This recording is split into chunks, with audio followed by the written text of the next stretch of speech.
Assalamualaikum warahmatullahi wabarakatuh. Sudahkah Anda menanam hari ini? Ingat, menanamnya secara organik. Kotoran sapi sama kotoran kerbau. Bagusan mana menurut Mas Rudin? Mas Nasrudin itu bagusan kotoran kerbau.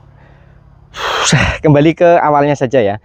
Mengapa kita menggunakan kotoran hewan, baik itu kerbau, kambing, sapi, ayam, kelinci? Jawabannya cuma satu sebenarnya. Karena tersedia melimpah di beberapa daerah. Karena tersedia melimpah. Sehingga ya, dan itu adalah limbah. Sehingga kita gunakan supaya ada manfaatnya. Alasannya cuma itu dulu. Yang pertama itu alasannya cuma itu dulu. Karena tersedia melimpah.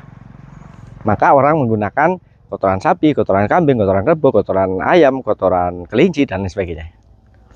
Kalau bagus dan tidaknya antara beberapa kotoran, jenis kotoran itu adalah tergantung ada tiga hal.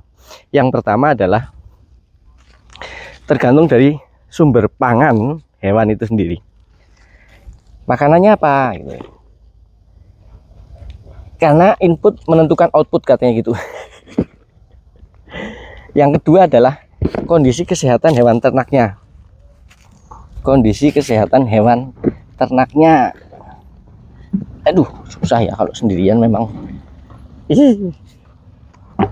Kondisi kesehatan hewan ternaknya. Terus yang ketiga adalah lingkungan di mana kotorannya itu dikumpulkan. Lingkungan. Jadi kotoran hewan itu setelah menumpuk dia akan terproses oleh alam. Itu oleh mikroba, oleh cacing, oleh hewan-hewan kecil lainnya, kemudian dihancurkan oleh ayam dan lain sebagainya. Jadi lingkungan juga sangat menentukan.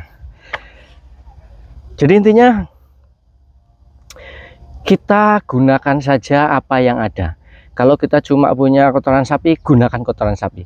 Kalau kita cuma punya kotoran kerbau, gunakan kotoran kerbau, dan seterusnya. Kalau kita punya semuanya, gabungkan. Itu justru akan lebih bagus.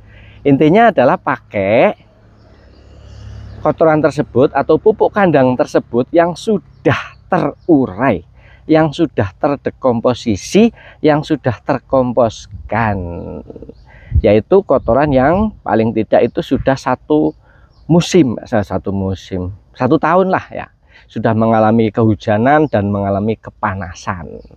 Itu seperti itu. Jadi dalam menanam secara organik kita tidak perlu membandingkan kecuali kita ada semua bahannya.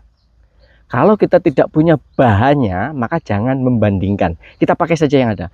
Kenapa? Kalau tidak ada kemudian kita adakan, pasti akan muncul biaya. Sekali lagi akan muncul biaya. Dalam menanam secara organik, seharusnya kita tidak perlu mengeluarkan biaya yang besar, maksudnya ya. Biaya kecil untuk pengangkutan dan lain sebagainya sih perlu. Itu seperti itu. Jadi usahakan pakai yang ada saja.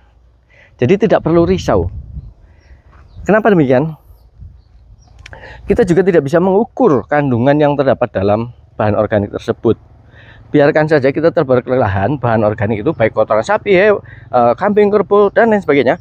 Kita tebarkan. Kemudian ketika kita punya kotoran limbah dapur, daun-daun kering, dan lain sebagainya, kita tumpuk supaya terurai, kita tebarkan. Semuanya kita tebarkan.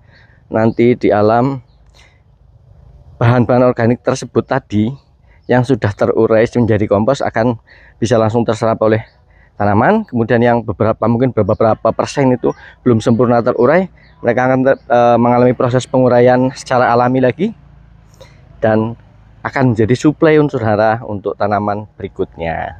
Pokoknya tebarkan saja apa yang kita punya, apa yang ada. Oke, demikian, semoga ada manfaatnya. Assalamualaikum warahmatullahi wabarakatuh.